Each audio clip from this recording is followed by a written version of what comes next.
Bismillah, Assalamualaikum warahmatullahi wabarakatuh.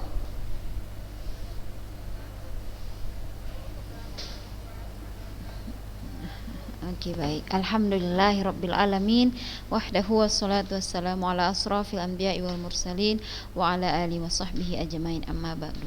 Tidak bosan kita mengucapkan syukur kehadirat Allah Subhanahu wa taala atas limpahan rahmat sehingga kita bisa berjumpa lagi ya Suci ya.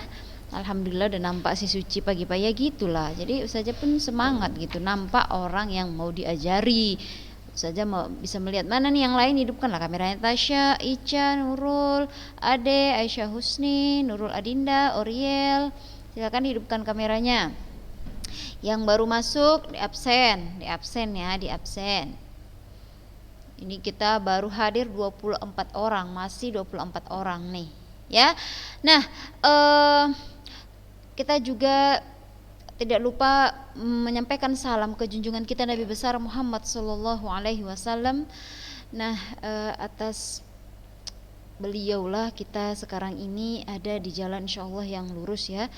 Kita sekarang menimba ilmu yang syar'i, ilmu yang diajarkan oleh Rasulullah ya. Kita mengharapkan syafaat beliau nanti di hari kelak, Allahumma amin.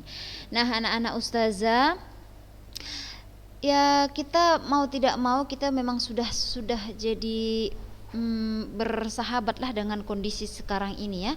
Sudah tidak terasa kita udah 1 semester lebih, bisa dibilang nih kan. Kita dimulai dari Maret nih, Maret ini sudah bulan November, berarti kita sudah ada 9 bulan, 1 semester lebih ya. Di kelas 12 ini kalian udah mau 1 semester nih, ini udah bulan November ya kan, bulan November. Jadi ini Ustazah mau mengingatkan, kemarin Ustazah juga sudah mengingatkan ke kelas 11. Untuk kalian juga Ustazah ingatkan nih, dengarkan jadwal, insyaallah nanti dibagikan memang sama wali kelas, tapi nggak apa-apa Ustazah mau wanti-wanti biar kalian tuh mempersiapkan diri. Di tanggal 20 bulan ini juga, tanggal berapa sekarang ini? Tanggal berapa sekarang ini? 10, betul. Tanggal 10, tanggal 20 berarti 20 hari lagi. Tanggal 20 itu adalah sudah masuk jadwal ujian praktek. Udah praktek kita tanggal 20, 10 hari lagi nih. Pas untuk ujian semester kita ini. Pas penilaian akhir semester. Dari tanggal 20 sampai tanggal 26. Nah, itulah dia. Lalu berikutnya tanggal 27-nya itu kita sudah ujian tahfiz seperti biasa nih, tanggal 27. Keesokan harinya tanggal 28 itu kita ujian tulisnya. 28 di bulan ini juga. Dari tanggal 28 sampai tanggal 8 Desember insyaallah. Mudah-mudahan panjang umur kita ya, biar jumpa kita di situ ya. Nah, jumpa maksudnya jumpa di ujian. Kalau tatap muka kemungkinan belum ada ya, belum ada wacana ke sana ya. Jadi tanggal 28 akhir bulan ini kita sudah ujian. Jadi persiapkan diri dari sekarang. Udah? Tanggal 8 terakhir ujian. Habis itu kita remedial. Habis remedial pasti tidak ada lah kelas meeting ya, nggak usah ngarep lah, nggak usah. Lalu setelah itu kita remedial, habis remedial baru kita bagi rapot. Nah, bagi rapot kita libur sedikit, sekolah lagi gitu ya. Kita doakanlah kalau memang rezeki kita dibolehkan kita masuk sekolah ya, welcome to Ulun Nuha gitu. Jumpa lagi kita, mudah-mudahan ya, amin. Nah, biar kalian lihat dulu sekolah kita ini sekarang, masya Allah rapi, banyak bunga-bunga, kinclong, masya Allah sekali, nggak ada tukang nyampah di sini kan? Iya, orangnya sedikit aja setiap hari gitu kan, jadi tertata dia, sepatu-sepatu tidak berserakan, rapi semuanya, bunga-bunga bermekaran, nggak ada tukang petik di sini. Nah, jadi aman, terkendali semuanya. Iya, kamar mandi bersih, tidak ada sampah, masya Allah. Mudah-mudahan nanti setelah masuk pun tetap seperti itu. Karena saya yakin kalian kan ada di karantina nih selama hampir 1 tahun. Udah baik budi lah gitulah, masalah sampah dan lain-lain sebagainya. Nah, Dan ya pasti tidak ada nasi-nasi di paret-paret ini ya, karena sisa-sisa pondok nggak ada lagi, nggak ada. Ya kan, Marhamah kan? Nah, biasanya si Marhamah nih makan sore-sore pulang sekolah, duri-duri ikannya dibuangnya ke paretnya, gitu kan? Itu kan paret saja nggak tahu dia paret itu adalah halaman sekolah Ulu Nuha, luar biasa ya. Nanti diperbaiki lagi. Nah, dan kabar baiknya lagi seperti yang sudah Ustazah gembar-gemborkan dari kemarin-kemarin, bahwa di ujian semester kita kali ini kita akan membuat soalnya sistemnya AKM. Soalnya itu AKM dia. Jadi nggak lagi kayak soal-soal yang kayak kemarin. Nanti di 10 menit terakhir pembelajaran kita akan usah tunjukkan soal, contoh soalnya ya, bukan soal ujian kita. Contoh soalnya saja tunjukkan. Nah, biar kalian sudah bisa meraba-raba kira-kira oh kayak ginilah nanti ujian itu. Nah, sehingga nanti kalau di ujian akhir kalian sudah tidak lagi gamang-gamang, udah biasa gitu.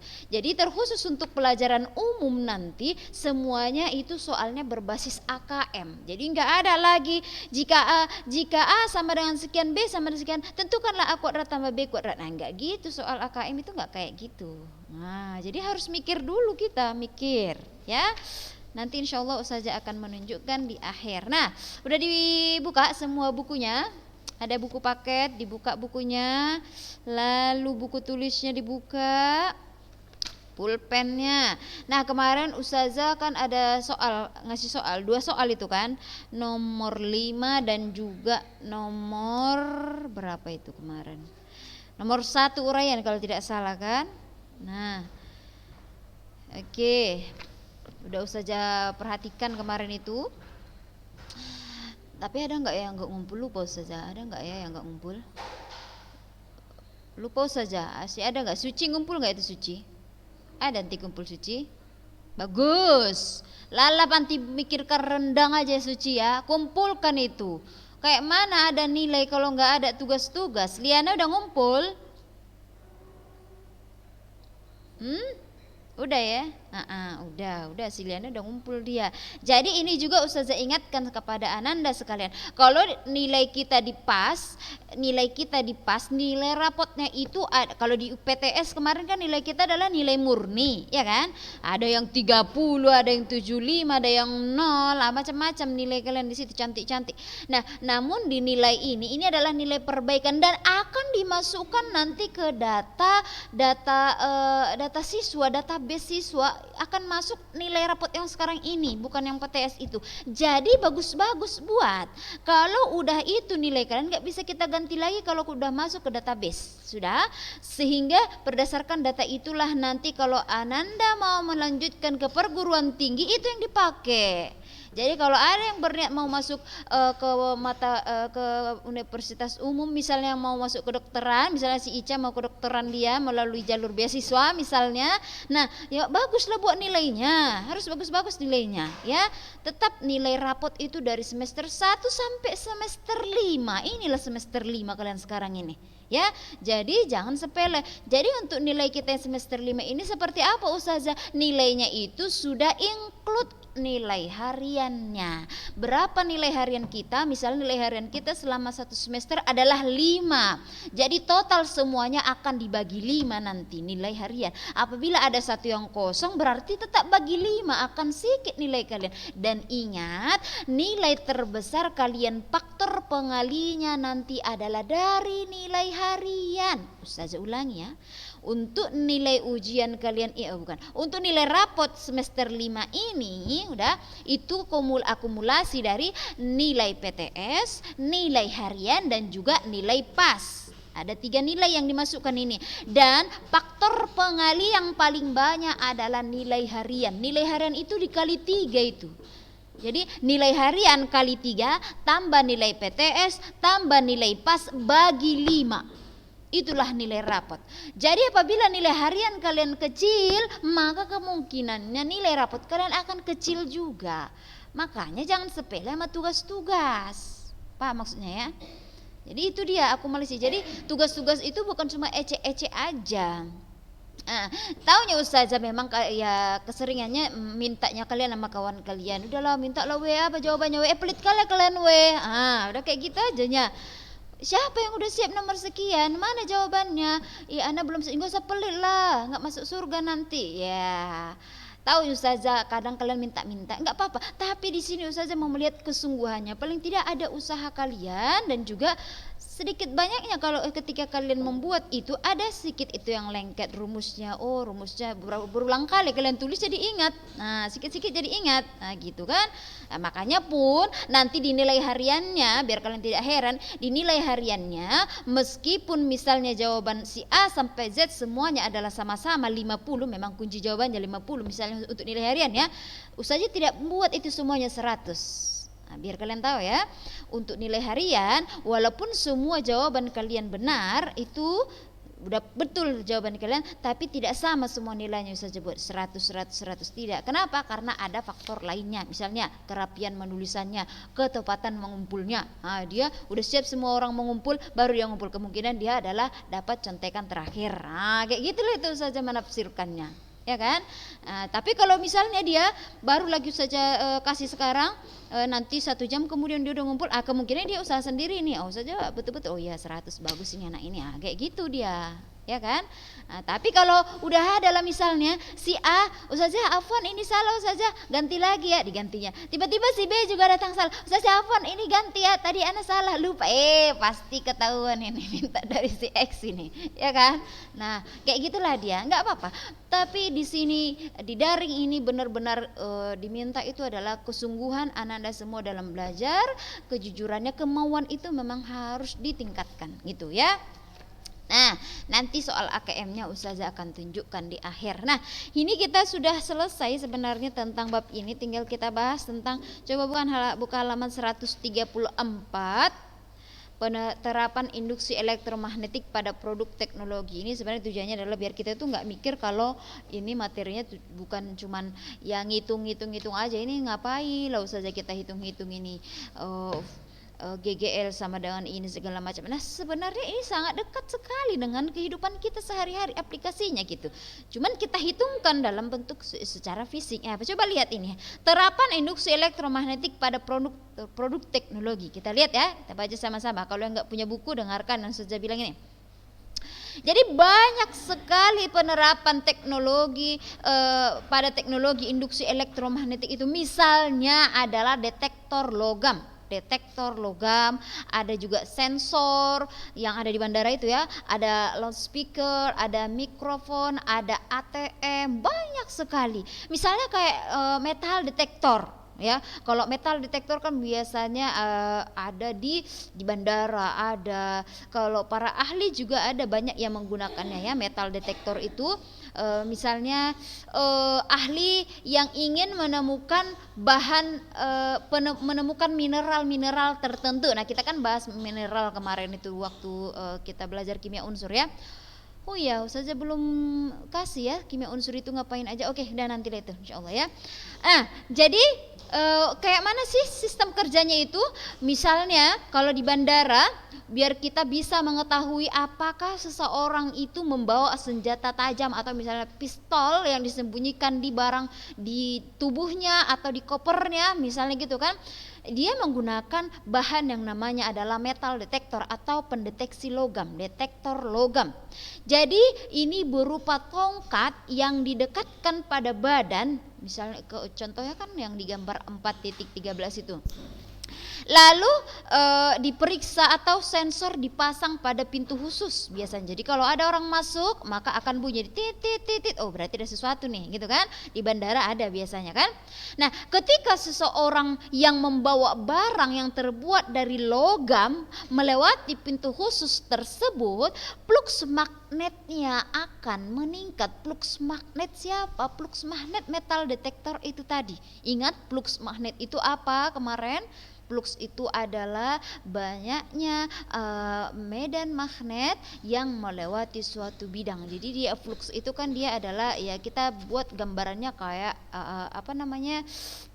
garis-garisnya kita buat ya kan. Jadi pada waktu peningkatan flux ini, meningkatnya flux itu disertai dengan meningkatnya tegangan di dalam arus yang mengalir.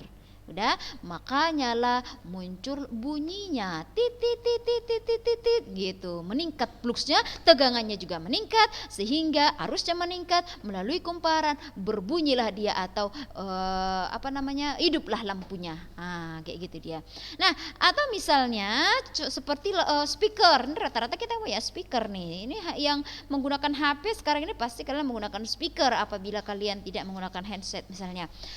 Jadi speaker itu mengubah pulsa listrik menjadi bunyi. Listrik jadi bunyi diubah. Di mana pada speaker listrik mengalir ke kumparan kawat. Kalau kalian pernah memperhatikan gambar speaker itu secara langsung, digambar kayak 4.14 sudah. Jadi dia itu ada kumparan-kumparannya dililitkan di situlah di logam yang bulat-bulat di tengah itu. Nah, jadi listrik mengalir ke kumparan kawat di sekitar magnet permanen, di mana perubahan pola sinyal listrik pada kumparan menghasilkan medan magnet di sekitarnya. Medan magnet ini berinteraksi dengan medan magnet yang dihasilkan oleh magnet permanen. Akibatnya jadi di dalam speaker itu ada magnet permanennya memang. Sudah, akibatnya kumparan akan bergerak dan menggetarkan diafragma. Jadi getaran inilah menghasilkan bunyi yang dapat kita dengar. Nah, kalau misalnya kalian pernah kalau kalian ada punya speaker besar di rumah, itu yang paling jelas kita menghidupkan suara itu kan bergetar dur gitu kan. Nah, itu dia getarannya itu hasil dari pengubahan listrik menjadi bunyi ya, melalui kumparan tersebut. Atau misalnya mikrofon yang sering digunakan di sekolah kita ini. Suka kali nih, siapa yang suka kali pegang mic ini di sekolah? Ya kan, panggilan kepada Liana dijemput, panggilan kepada Sofi Magrina sudah dijemput. Suka kali lah, siapa yang suka kemarin ini di sini? Udah lupa saja, si Marhama. Oke, nah mikrofon kayak mana cara kerjanya? Ini kebalikan dari speaker. Kalau mikrofon itu adalah mengubah getaran udara dari bunyi yang kita hasilkan nih, kan kita ngomong dulu nih kan. Nah, getaran udara menjadi pulsa listrik. Nah, di mana di dalam mikrofon itu terdapat diafragma namanya ya, ada kumparannya juga nih. Kalau Ustazah kan pernah membongkar-bongkar mikrofon kita ini yang rusak, ya ada di dalamnya itu ada kumparannya, ada dia magnetnya ya di tengah-tengahnya. Di mana di dalam mikrofon itu terdapat diafragma yang bergetar saat dikenai gelombang. Gelombang yang mana ya? Suara kita ini kan gelombang bunyi ya. Jadi kumparan yang terangkai dengan diafragma itu akan bergetar. Magnet permanennya akan menghasilkan medan yang melingkupi kumparan sehingga getaran kumparan akan menghasilkan arus listrik. Arus listrik tadi akan diteruskan ke amplifier atau ke perekam suara itu. Gitu. Nah, kalau misalnya dihubungkan ke mikrofon ya balik lagi lah ke cara kerjanya. Kalau dihubungkan ke speaker balik lagi cara kerjanya ke speaker sehingga digetarkan suaranya didengar oleh banyak orang gitu. Atau kartu ATM rata-rata sekarang ini orang pada punya ini, mengandung data yang disimpan. Jadi kartu ATM juga menggunakan kan kalau kita misalnya masukkan itu kartunya, dia menarik sendiri set gitu kan, dia akan tertarik dengan sendirinya, ada magnet di dalamnya ya. Nah, kurang lebih seperti itu dia beberapa aplikasi daripada induksi elektromagnetik pada produk-produk teknologi zaman sekarang ini banyak sekali digunakan ya. Jadi itu dia pembahasan kita. Jadi sudah selesai tentang bab ini. Kalau di buku lama siapa itu yang bertanya? Mau? Wala, enggak di pondok, enggak di sini, hujan saja, hujan pakaian. Cepat. Ayo cepat. Nah, oke. 32 kita yang hadirin. Oke, baiklah. Balkis ada ini Balkis?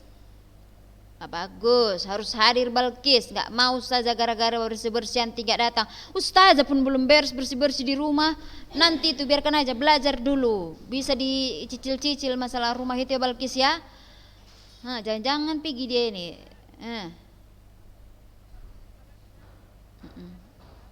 Di mana rumah dia? Di Marendal rumahnya kan?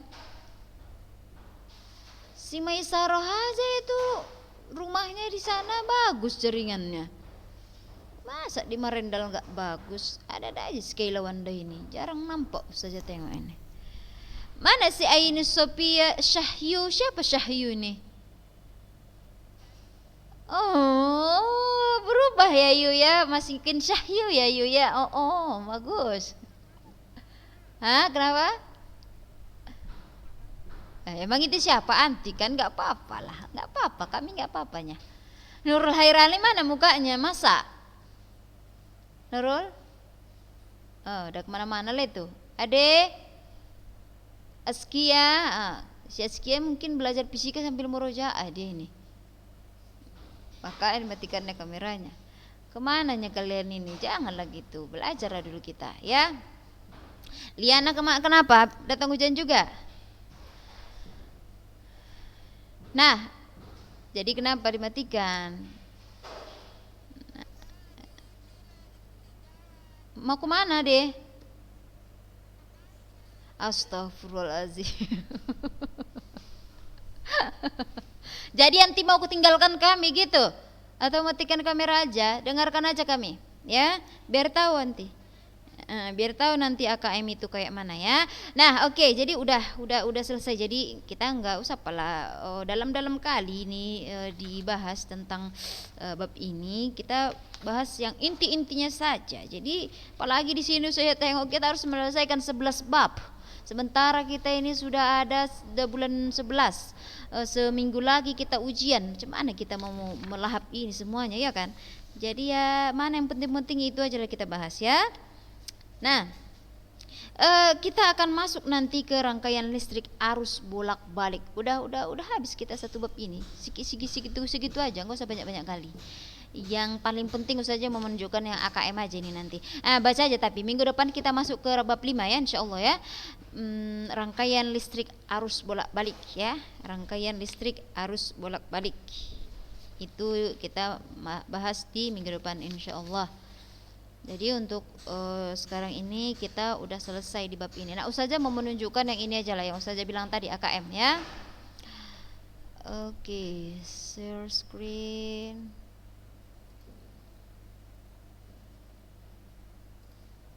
Udah nampak? Nampak? Oke.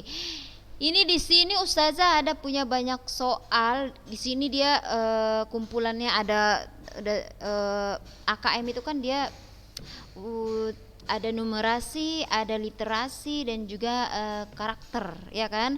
Jadi dari 3 itu diinkludkan belajar fisikanya ada di situ, tapi enggak lagi kayak yang kita biasanya itu. Tapi di situ ada fisika memang gitu. Nah, misalnya ini tapi SMP yang kita bahas yang bawah aja lah. Jadi harus memang benar-benar memahami bacaan, membaca dulu betul-betul. Ini misalnya nih, ini kayaknya ke matematika ini. Perhatikan, ini ada gambar ini. Ya, ada gambar jembatan. Jembatan rangka baja ini tentang geometri dan pengukuran. Materinya tentang geometri dan pengukuran, matematika nih. Jembatan rangka baja adalah struktur jembatan yang terdiri dari rangkaian batang-batang baja yang dihubungkan satu dengan yang lainnya. Ya. Inilah dia jembatannya tuh. Betul kan ada kayak gini jembatan kan? Gak ecek-ecek ini kan? Betul ya? Nah, jadi makanya kita itu belajarnya sesuai dengan apa yang ada di kehidupan nyata kita gitu. Nah, jembatan rangka baja ini memiliki beberapa tipe dikarenakan banyak para ahli yang mengembangkan ide-ide untuk membuat jembatan rangka batang, diantaranya sebagai berikut. Yang pertama adalah tipe Pratt atau Pratt truss. Jembatan ini memiliki elemen diagonal yang mengarah ke bawah dan bertemu pada titik tengah batang jembatan bagian bawah. Yang kedua adalah tipe Howe atau Howe truss. Jembatan ini kebalikan dari tipe Pratt, di mana elemen diagonalnya mengarah ke atas. dan menerima tekanan, sedangkan batang vertikal yang menerima tegangan. Sedangkan tipe ketiga adalah tipe Warren atau Warren Truss. Jembatan rangka batang tipe Warren ini tidak memiliki batang vertikal pada bentuk rangkanya yang membentuk segitiga sama kaki atau segitiga sama sisi. Ini bisa dibedakan nanti gambar-gambarnya di sini.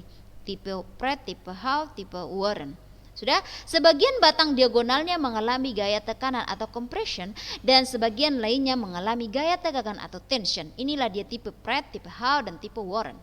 Nih, sudah. Sebuah jembatan rangka baja dibuat dengan desain tampak samping seperti berikut atau semua ukurannya adalah dalam meter. Inilah dia tipe-tipenya itu. Udah, kita sekarang mau buat jembatan kayak gini. Kita mau buat jembatan kayak gini. Untuk menerapkan desain jembatan tipe Warren, dibutuhkan tambahan rangka baja pada satu sisi jembatan sepanjang berapa? Paham gak kalian maksud soal ini? Kita disuruh mau buat jembatan kayak begini nih, tipe Warren. Tipe Warren itu kayak gini, kayak gini nih. Udah, dia udah menjelaskan tadi apa perbedaan ketiga tipenya itu tadi. Nah, berapa yang harus kita untuk membuat jembatan ini dibutuhkan tambahan rangka baja pada satu sisi jembatannya itu sepanjang berapa katanya? Maksimum 100 karakter buat dia jalannya gitu maksudnya berarti di sini. Nah, itu contohnya. Janganlah astagfirullah lah. Ada lagi nih contoh lainnya. Jadi dia ya sesuai dengan ya kehidupan nyata kita lah. Nah, contohnya lagi kayak gini nih, misalnya nih. Andi bermain di pinggir sebuah danau di sekitar lokasi tempat tinggalnya. Danau. Andi berkeinginan mengukur lebar danau tersebut dengan cara mengamati sebuah pohon yang berada persis di depannya yang tepat di pinggir danau. Disinilah dia. Kemudian Andi berjalan sejauh 160 meter dan melihat kembali pohon yang pertama kali dilihat tersebut. Ia mengukur besar sudut pandangnya terhadap pohon tersebut, ternyata 600. Lebar daun yang akan Andi ukur, lebar danau dia mengukur danau nih adalah sebesar, jadi dia sudut pandangnya itu ternyata membentuk segitiga siku-siku. Kayak gitu. Jadi berapalah kira-kira lebar danau yang akan dia ukur itu? Ini nanti kalian bahas di matematika ini. Atau ini, geometri nih, tentang geometri dan juga trigonometri ya. Kita lihat dulu yang tentang fisika ini.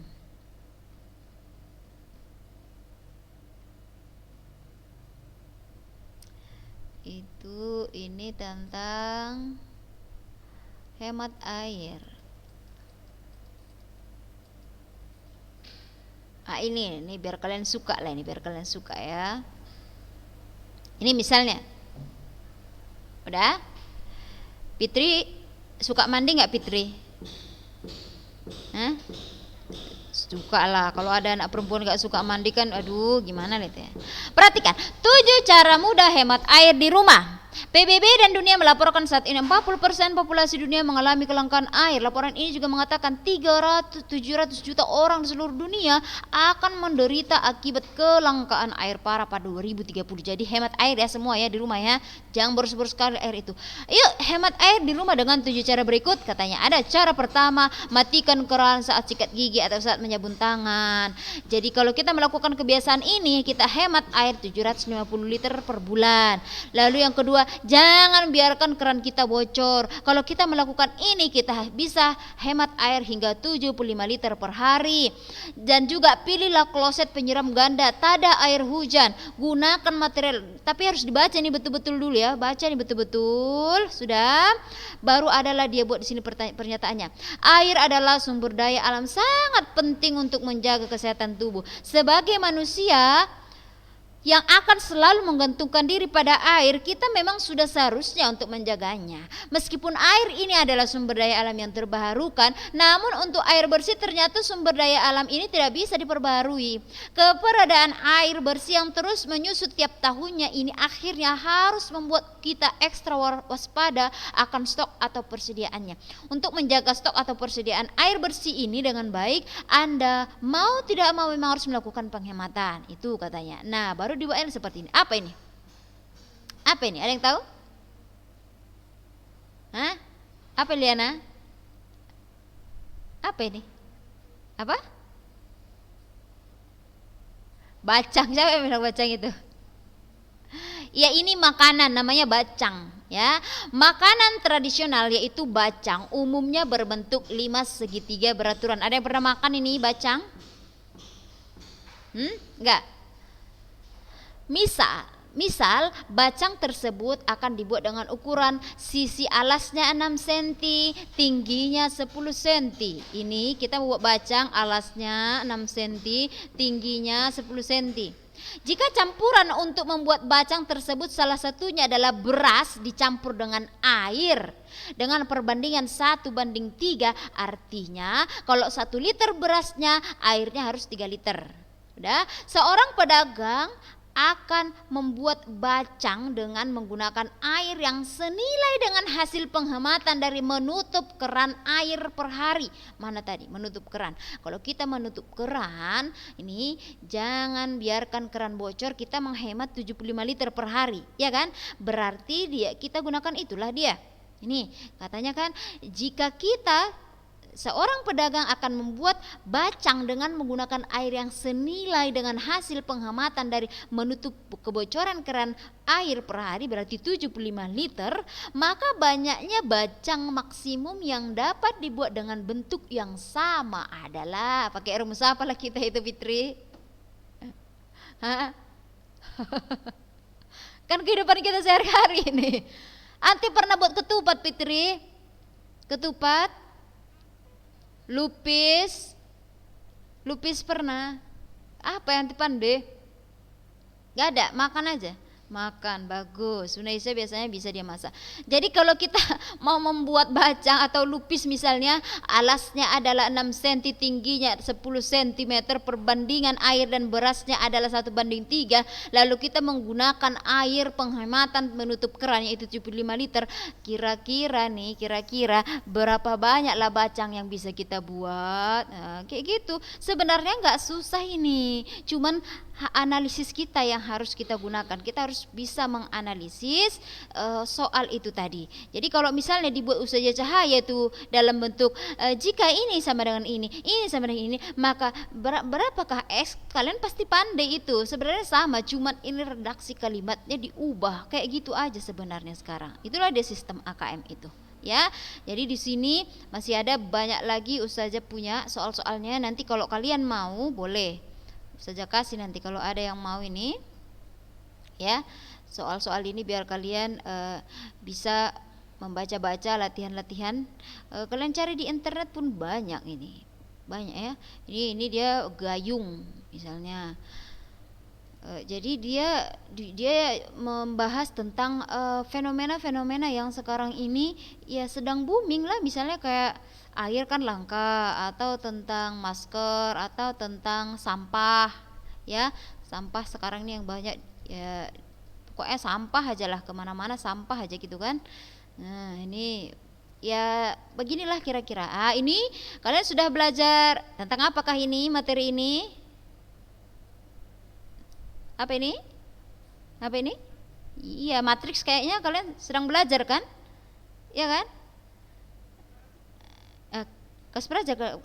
Udah lewat. Kelas berapa kalian matriks? Kelas berapa matriks? Ustazah dulu waktu SMA kelas 12 matriks. Sekarang kelas berapa? Oh 11, mungkin nanti kelas. Nah inilah dia ini, jualan dia. Ini kan anak zaman sekarang ini jualan aja nih. Nah beginilah jualan dia. Nah bentuknya seperti matriks. Nah inilah dia, seperti ini ya. Nanti kalau ada yang mau Ustazah kasih ini soalnya ya. Kayaknya sudah habis waktu kita. Itu saja